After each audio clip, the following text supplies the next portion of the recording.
Hello student, I am going to teach you about the complementary genes. When two pairs of non-allelic dominant genes which interact to produce only one phenotypic trait, but neither of them produces the trait in the absence of other. इसका मतलब क्या है कि जब two pairs of non-allelic dominant genes हो और non allylic हो और जब वो इंटरेक्ट करते हैं तो only one type phenotypic produce करते हैं ट्रेट को। क्या करते हैं देखिए, which interact to produce only one phenotypic trait. सिर्फ एक ट्रेट को प्रोड्यूस करने के लिए two pairs of non allelic dominant gene जब दोनों इंटरेक्ट करते हैं, दोनों क्या होंगे, नॉन एलिलिक और डोमिनेंट होंगे। जब इंटरेक्ट करते हैं और ओनली वन फिनोटाइपिक रेशियो को फिनोटाइपिक ट्रेट को प्रोड्यूस करते हैं, लेकिन इसमें होता क्या है कि इन दोनों जो नॉन एलिलिक डोमिनेंट जीन्स हैं, इसमें यह फिनोटाइपिक ट्रेट तभी प्रोड्यूस होगा जब इन दोनों में से जो है एक प्रेजेंट हो, दोनों प्रेजेंट हो साथ साथ में। यदि एक डोमिनेटिंग जीन प्रेजेंट है और दूसरा नहीं प्रेजेंट है तो वह फिनोटाइपिक ट्रेट नहीं दिखाई देगा। इसको फिर से समझिए कि to pairs of non allelic dominant gene, दोनों डोमिनेंट जीन होना चाहिए, जब इंटरेक्ट करते हैं एक साथ तो ये जो है वन फिनोटाइपिक ट्रेट को प्रोड्यूस करते हैं। लेकिन यह ध्यान देना है कि इसमें वो जो दोनों एक साथ रहेंगे तभी उस ट्रेट को प्रोड्यूस करेंगे।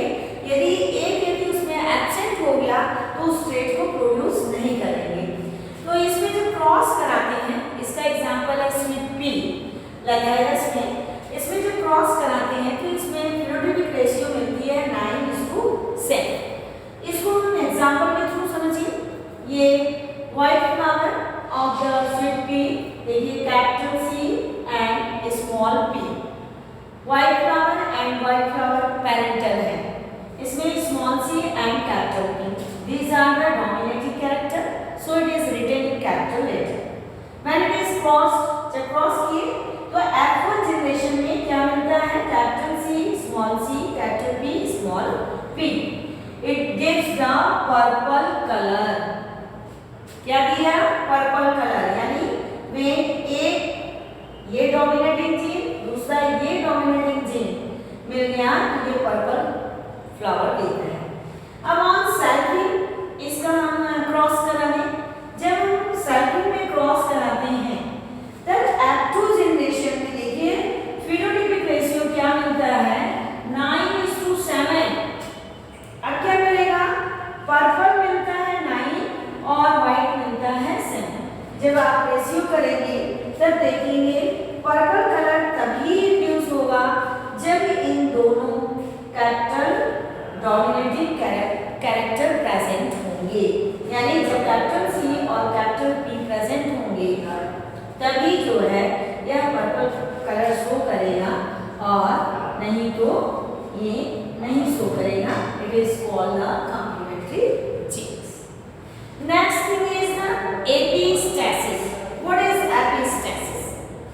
एपिस्टेसिस में क्या होता है, interaction between two non allelic genes. यहाँ भी interaction between two non allelic genes, but here और क्या होता है, वन जीन मास्क और suppress the other gene expression.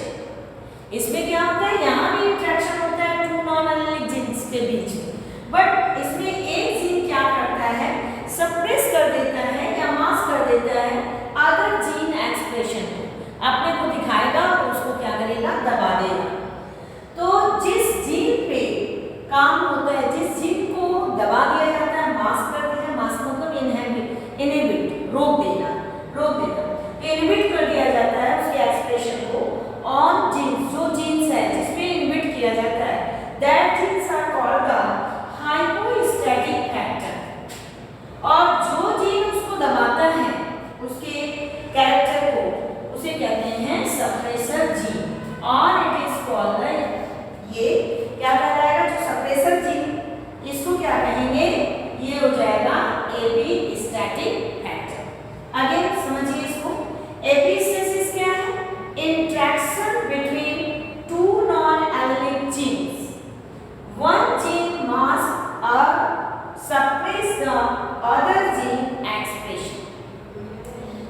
यह भी इंट्रैक्शन है नॉन एलिलिक जीन्स का, लेकिन वन जीन जो है मास्क कर देता है या सप्रेस कर देता है अदर जीन एक्सप्रेशन को, और जिस जीन पर यह वर्क होता है उसे कहते हैं हाइपोस्टैटिक फैक्टर, और जो जीन करता है सप्रेशन जीन उसे बोलते हैं एपिस्टैटिक फैक्टर।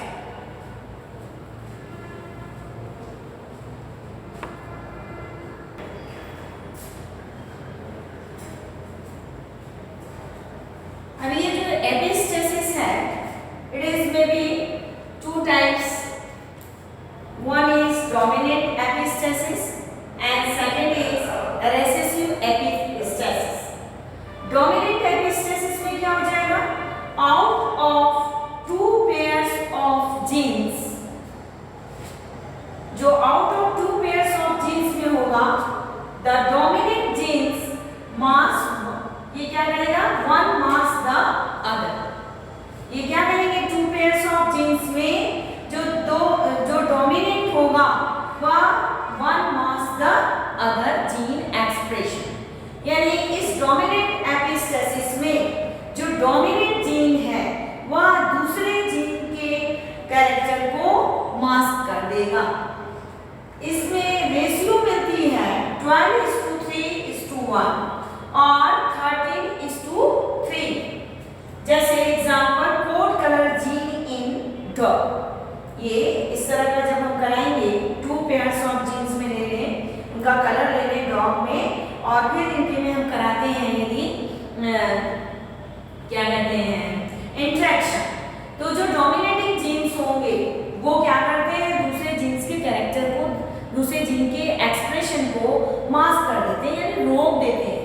तो इसको हम कहेंगे डोमिनेंट एपिस्टेसिस। एपिस्टेसिस में क्या है कि जो ये पेयर ऑफ जीन्स हैं, two pair of genes, one pair of genes या वन जीन्स क्या करेगा, दूसरे जीन्स के कैरेक्टर को रोक देता है। So it is called epistasis.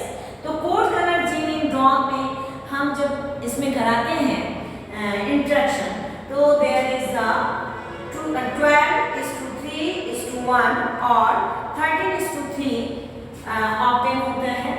Next is recessive epistasis. इसमें क्या होता है, रेसेसिव जीन, इसमें क्या देखिए डोमिनेटिंग एपिस्टेसिस है तो वहां dominating genes, here recessive genes mask the expression of dominant gene of the other. ये क्या करेगा कि रेसेसिव जीन डोमिनेंट जीन के इफेक्ट को कम कर देगा, रोक देगा। So this type of epistasis is called the recessive epistasis. Its example is coat color in mice. यदि हम माइस के कोट कलर में यह इंट्रैक्शन कराते हैं तो वहां हमें मिलता है 9:3:4 की रेशियो मिलती है। तो it is the about the epistasis. कि एपिस्टेसिस ये इस तरह का फिनोमेना है जिसमें कि एक जीन दूसरे जीन का या ए पेयर ऑफ जीन दूसरे पेयर ऑफ जीन के कैरेक्टरिस्टिक को जो है क्या करते हैं, वो सप्रेस कर देते हैं या उसको मास्क करते हैं। और इसमें नॉन एलिलिक जीन्स होने चाहिए, यहाँ भी क्या है नॉन एलिलिक जीन्स है, इंट्रैक्शन होता है। तो ये दो तरह के एपिस्टेसिस होते हैं, डोमिनेंट होता है एक रेसेसिव। एक में डोमिनेटिंग कैरेक्टर जो है डोमिनेंट जीन्स एक्टिव होता है और दूसरे में रेसेसिव जीन्स एक्टिव होता है। और डोमिनेंट इसमें क्या होगा, रेसेसिव जीन्स एक्टिव हो जाएगा और मास्क करेगा expression of the dominant genes, यानी उसकी एक्टिविटी को जो है क्या करता है वो सप्रेस कर देता है, मास्क कर देता है। और इसमें रेशियो मिलती है